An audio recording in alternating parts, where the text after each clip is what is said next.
Most everyone has weighed in on the special election which will determine the course Arlington will be taking in the next few years.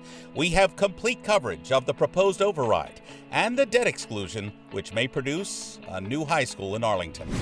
3/4 of a century ago, the Allies landed on the beaches of Normandy, which was the beginning of the end of Hitler's war machine. And one of Arlington's favorite sons was there. Tonight, he looks back at among the most horrific days in U.S. military history.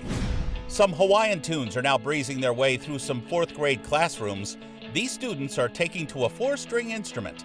They come from Arlington with a ukulele on their knee. And a heavenly scent is currently flowing out of 787 Mass Avenue. Gourmet baked goods that delight the olfactory nerve. And it's all low fat. Sort of. From McLennan Park to Spy Pond, from Poets Corner to the Mystic River, we have Arlington covered. We're your neighbors, a friend you can turn to. This is ACMi News. It is now 0 hour. A special election this week determines whether Arlington residents vote for a $290 million debt exclusion for a new high school. Hello, I'm Carla Dorado. Hello, I'm Michael Cerullo. That ballot also includes a yes or no vote on an override of $5.5 million for town operating expenses. Town leaders say funding for the override will come from the resident tax base and will be summarized on the residents' yearly tax bills. Meanwhile, the estimated impact of the debt exclusion on taxpayers is roughly $800 a year. We have a team coverage of the June 11th, 2019 special election. Starting with the pros and cons of both questions 1 and 2. Arlington residents are still debating the debt exclusion to fund a new high school. It's a crucial vote that determines the future of Arlington's high schoolers and clearly affects Arlington property owners. Tonight, reaction from residents for both for and against question 1. These two Arlington residents are going door to door encouraging people to support the proposed plan to build a new Arlington high school. A yes vote secures an estimated $86 million in state funding, allowing Arlington to pay for its share. On June 11th, voters will decide whether to approve a debt exclusion to secure funds to completely rebuild Arlington High School by 2024. I think that having a high school that is meeting the needs of the students in our town is really important to anybody who lives in Arlington. So our taxpayers, our renters, anybody who lives here is going to be interested and invested in making sure that we have a building that meets the needs of our students and our teachers. But not everyone wants to see the current building torn down. Members of Save Our Historic Arlington High School, such as Patricia Worden, say the loss of the building's historical features would be too great. I think it's really a disgrace. I think it's no kind of a proper emblem for what we have. I think had they at least been willing to satisfy some preservationists by preserving the facades properly, some people might be satisfied. It would by no means make up for the loss. It's just an insult. What they are offering is an insult to Arlington and its history. If the upcoming vote does not pass, Arlington High would lose out on funding from the Massachusetts School Building Authority, $86 million, leaving Arlington to pay for a high school all on its own, or reapply to the MSBA, which could take years. I think this is the right time and the right plan for this building. The education of the 21st century is changing, and the building doesn't meet the needs of what students now need in terms of classrooms, in terms of equipment, in terms of technology. Worden says she would rather the school be renovated in order to preserve the building's historic features and the open front lawn. The Fusco and the Cullen buildings, they should remain as they are to save us a lot of money, and they can be beautifully renovated. So we could have anything we want in Fusco for $29 million, and instead of that, the town is paying $290 million for an all-new teardown project. That's something the AHS Building Committee determined would actually increase the total project cost, with the need for modulars during construction and potential unknown structural problems. No matter the outcome on June 11th, most people agree that something needs to be done for the sake of Arlington's future. Securing MSBA funding after rejecting a debt exclusion has proven difficult for municipalities in the past. It's no surprise the two questions on the ballot are not without controversy. Continuing now with question number 1. To help Arlington residents learn more about the Arlington High School building project, ACMi's Public Affairs Department gave equal airtime to those for and against the town-wide debt exclusion vote. You'll recall the state approved Arlington's schematic design earlier this year and will contribute roughly $86 million to the estimated $290 million project. I'm concerned that our building is too big. During the town meeting debates, a lot of people said, is this going to be a LEED certified school that is energy efficient? People talk about spending money on geothermal, and I think with climate change, all of that is great. But the biggest single factor in heating a school is the volume. And at 413,000 square feet, I think we're building something too big. And if you're really concerned with energy efficiency, you ought to be concerned with space. And I just don't see it. We are operating a high school that serves 1,400 students. It is facing overcrowding. There's rising enrollment in the town of Arlington, and the current facility that we have cannot accommodate that rising enrollment. The facility is deteriorating. It was put on warning by the New England Association of Schools and Colleges for facilities. So we have rooms throughout the building that are not fully operational. We have science labs that have major issues in them. We have classes that have to take place outside in the hallways. We don't have adequate facilities for our kids. If the debt exclusion is approved, construction on the high school could begin as early as next summer.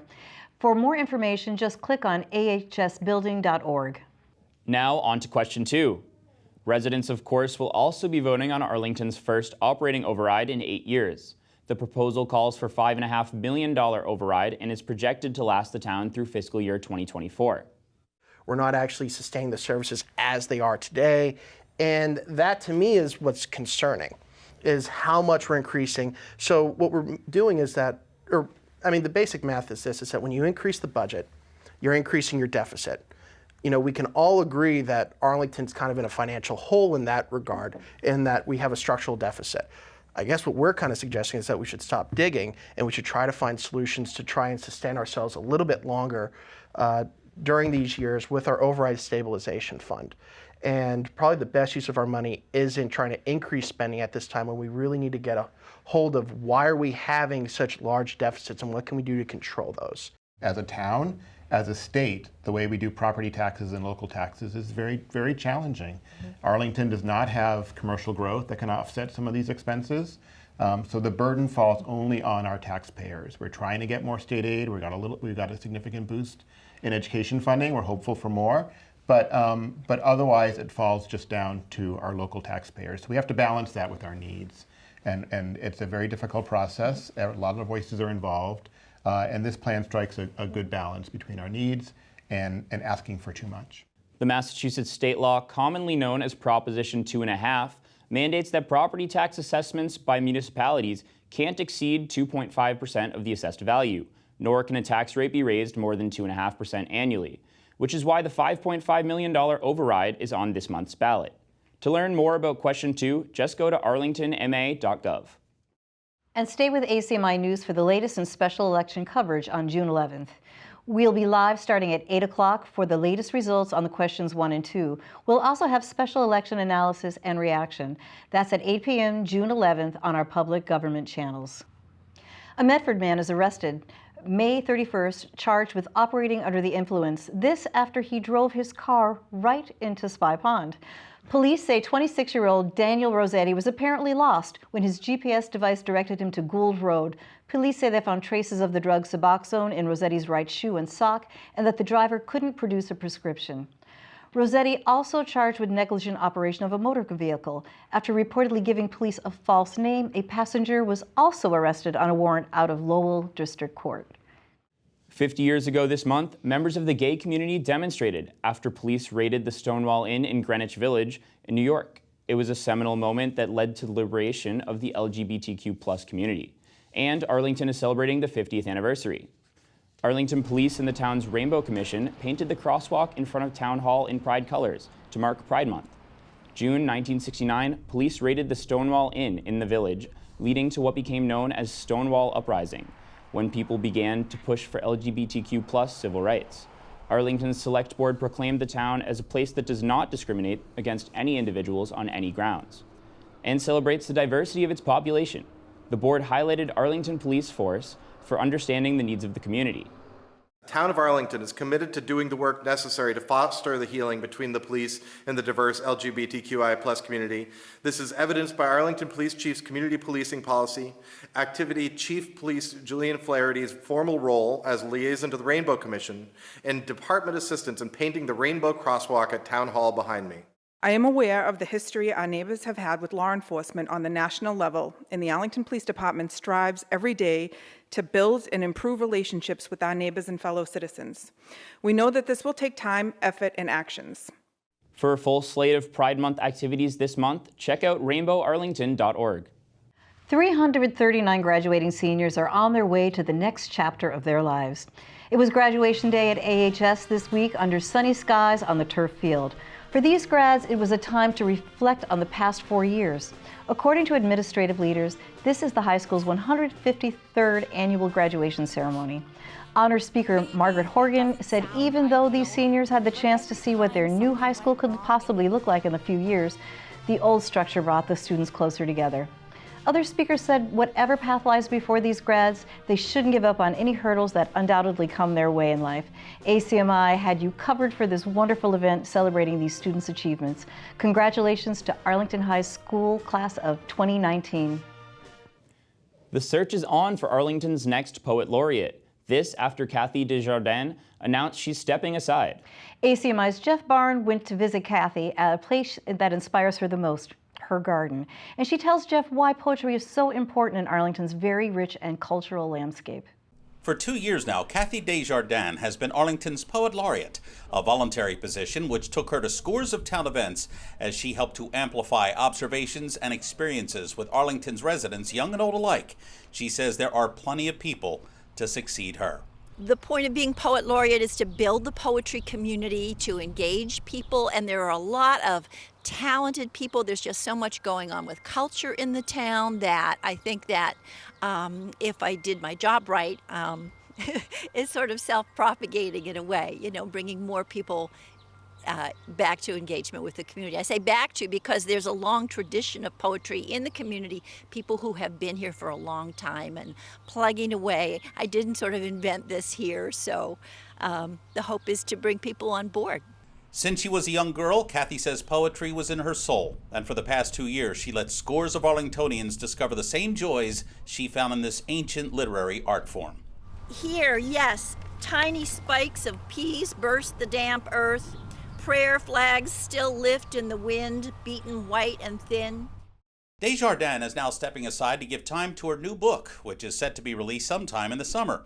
Meantime, the search is now on for the next Poet Laureate in a town that appreciates a very refreshing break from the humdrum. I actually think it's so beautiful that Arlington has chosen to have a Poet Laureate position because it just shows that we care about the spirit. And poetry is all about touching your spirit, touching each other, connecting. And our stories, our words are the thing that brings us together. If we don't have that, then we're just like automatons walking around.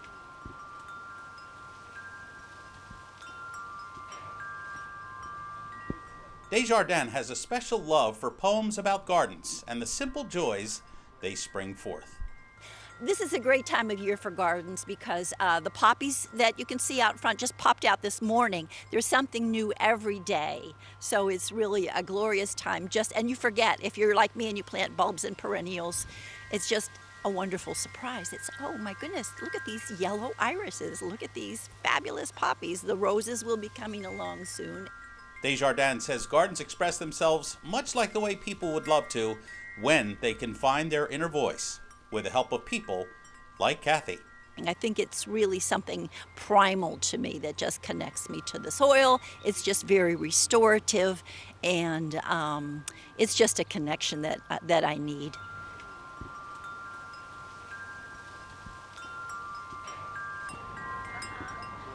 For ACMi News, I'm Jeff Barnes. Liza Halley tells Jeff Arlington should announce its new poet laureate by the end of this month. June 6th, 1944, D-Day. 75 years ago this week, Allied forces landed on the beaches of northern France, forever changing the course of the Second World War, and one of Arlington's favorite sons was there. 93-year-old Elias Katsos joined the Army in 1943 at age 18. Within a year, he would be sent to Normandy, attached to Battery C, 552nd Field Artillery Battalion. He also saw action in the Battle of the Bulge and nearly got killed by a German blitzkrieg in the Netherlands. This Purple Heart recipient captivated his granddaughter Lexi so much, she wrote a book about grandfather Elias, entitled Papa is My Hero, a story about World War II. You can find it at Robbins Library. Elias told ACMi News he doesn't like to tell his war stories. That responsibility was left to Lexi. Hedgerows were awful. I don't want to dwell upon that. It was very bad. In the first few days, we had to eat chocolate bars. We didn't have any kitchens. We were fighting the Germans. And then we finally got different rations, C rations. And as time went on, after we made the Germans leave Normandy, after we closed the Falaise Gap, which was a big battle, they called it Little Stalingrad. And then Patton took our gas, chased them all the way to Germany, and that's when I got a chance to go to Paris. It's a dream. It's a bad dream, but it's way back, so I don't think about it that much.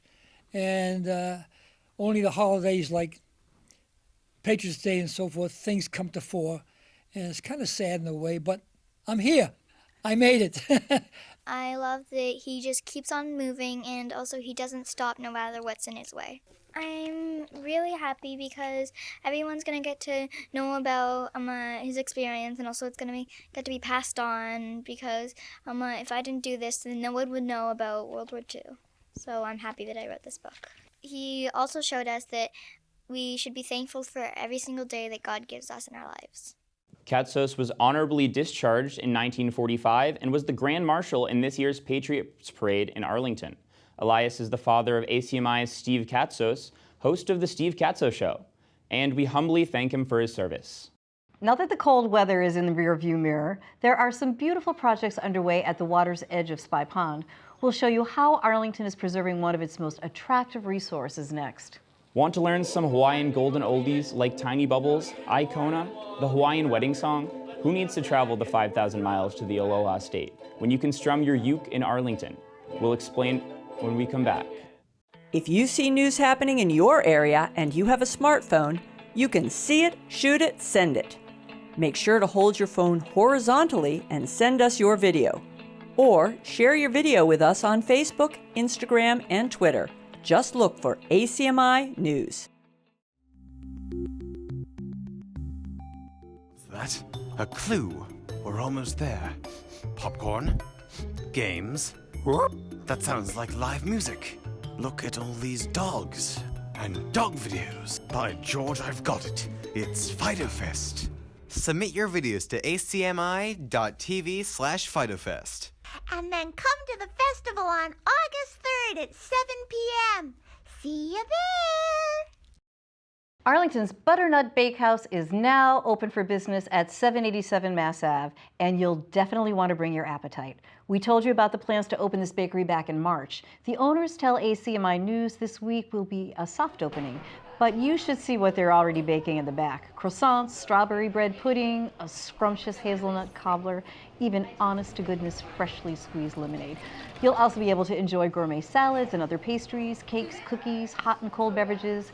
This is not only a business, according to owner Susanna Samad, it's a passion.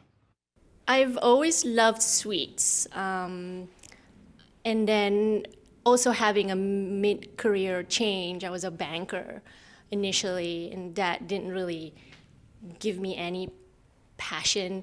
And so baking was kind of like a moment of, like a light bulb moment for me. You know, it's like, wow, this is like, you can do something with your hands and create something like creative and then have like gratification from eating it. And then having learned on the job in professional kitchens kind of like motivated me to like, okay, what can I do to to make my product better. So it's always about trying to achieve a perfection that I can never achieve, but I want to achieve in like getting my craft honed. Samad is no slouch either. She has baking degrees from Cornell University and the Institute of Culinary Arts. Last month, ACMi News told you about the winner of the 9th annual Arlington's International Film Festival poster contest. Here's the winning entry: a lively array of film strips, ticket stubs, and vintage cameras, celebrating the magic of film the world over. This explosion of vibrant color is the work of Biana Bova, a digital illustrator who just graduated from the Massachusetts College of Art and Design this month. Bova received a cash prize of $500 last month at an Arlington Center for the Arts reception, and just recently she paid us a visit at Studio A and told us what inspired her. The challenges with this assignment was that you're taking these really large abstract concepts like film and international with these kind of cliched, overused symbols like film clappers, camera equipment, flags, and you're trying to create a poster for films that you haven't watched for an audience that is global, and it's kind of intense. So I did a ton of brainstorming, and I tried to figure out like what are some common symbols and things that people can recognize but aren't so like hit you over the head right when you see it. And then also, I'm a digital artist. My favorite thing is to use really bright colors. I like eye-catching things, and I know this is a poster. We're trying to get people to see this and see it from a while away. So I created this image with a single person, but kind of ambiguous to represent anyone in the world, and she has tattoos of the continents along her neck, just so that you kind of get the sense that it's a global thing, but again, it's not a whole bunch of flags just kind of attacking your eyes. And then there's just this really cool collage of all sorts of things that I think go into film in a more aesthetically pleasing way. AIFF co-founder Alberto Guzman says the poster perfectly captures all the elements of film and its power to bring artists and moviegoers together through creative imagination. For 8 years now, the festival has featured films from all walks of life and from all over the world. This year's festival will be held November 7th through November 10th at the Capitol Theater. Spring has sprung at Spy Pond Park, and you can tell work at the water's edge is getting some much-needed attention. Temporary barriers are set up to tackle what will turn out to be a $640,000 project. Workers have begun stabilizing the pond's shoreline along town-owned property to stop the erosion. They'll also replant new grass and bushes to clean up the water's edge, build a new timber overlook, and create a pathway through the park. Spy Pond's banks have eroded over the years because of bad weather and park users walking off trails and onto the banks, making the ground unstable. Sources of funding for this project come from the CPA, a community block development grant, and a pair of generous donations by the Friends of Spy Pond. Did you ever hear of an instrument known as the jumping flea? Beatle George Harrison strummed on a jumping flea. We know the instrument better as a ukulele. Harrison used to transport the 4-stringed instrument in the trunk of his car and hand them out to his friends. Harrison would have had many friends in Arlington. ACMi's Greg Bartlett says that a unique educational partnership is providing ukuleles for 4th graders to become the next ukulele hero. 4th graders at the Gibbs and Bishop schools are learning to play the ukulele, thanks to an initiative by music teacher James Ham, with support from the Arlington Education Foundation. Ukuleles are fun, and that's pretty much what sparked the Ukulele Hero program. I enjoy playing the ukulele, and it's just small enough that it can fit in a 4th grader's hands pretty easily. Ali McFadden, building on the curriculum James created, teaches ukulele at the Bishop School with help from assistant teacher Manny Moray. Why do they have the number 3? Yes, sir. 3rd fret and the 3rd finger also. Your 3rd finger is your ring finger. So wiggle your ring finger. Okay? Make sure it's the ring finger. Put it over here on the 3rd fret, the string closest to the floor. My turn. What's the next part?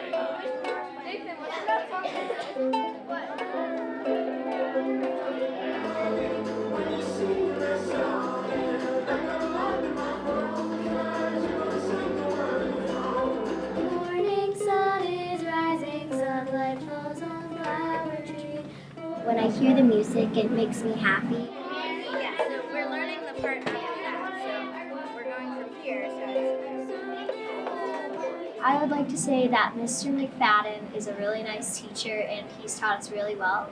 And thank you to Mr. Ham for getting the ukuleles for us.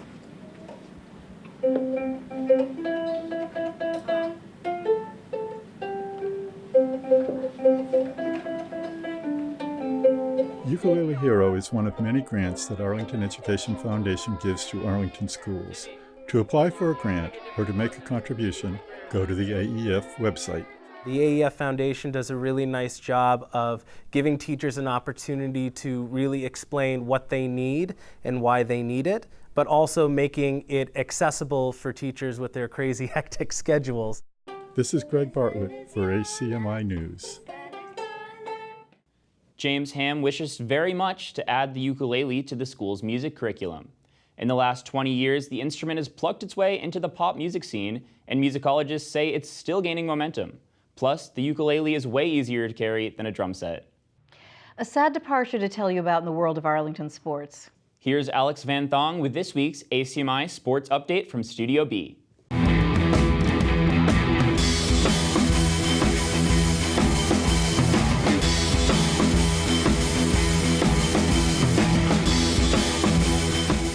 Hello Arlington sports lovers and welcome to another edition of your ACMi Sports Update. The spring season is well underway. Let's take a look and see how your young athletes are doing. Spy Ponder Baseball missed the cut to make it into the tournament after taking a loss to Bill Ricca. The boys were one win short of clinching a position in the tournament. Both the boys and girls tennis teams made their way into the tournament this season. Unfortunately, they did not make it past the first round after the girls took a loss against Marblehead, while the boys met a tough matchup against Wayland. The girls' softball team have also clinched their position in the tournament after a great season of 12 wins. The girls will be on the field to play their first round against Haverhill on Thursday, June 6th at 4 p.m. Arlington High School will be searching for a new athletic director this summer, with the announcement that Stan Vieira will be departing from Arlington once the school year has ended.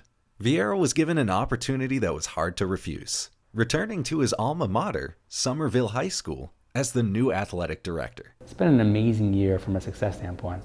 I give so much credit to our coaches and to our parents and all they do to make a season happen.